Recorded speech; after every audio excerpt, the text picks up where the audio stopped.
publiko ay napakapangit at tuwi na lang uulan, may baha, tuwi na lang rush hour, antindi ng wala kang nararamdamang gobyerno. At dito sa realization natin sa budget, saan ka nakakita na ang NEP, may pondo ang DOTR, may pondo ang DPWH, pagdating sa GAA nawala. At hindi tumatayo ang Pangulo o ang DBM Secretary at sabihin na, sandali lang, ba't nawala? Hindi niya binito. Hindi niya binito ang program fund.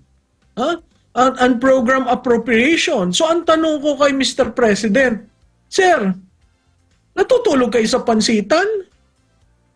Hindi mo nakita na yung nangyayari dyan sa budget? Paano ang DPWH gagalaw? Wala ang big ticket project, zero. Paano si DOTR gagalaw?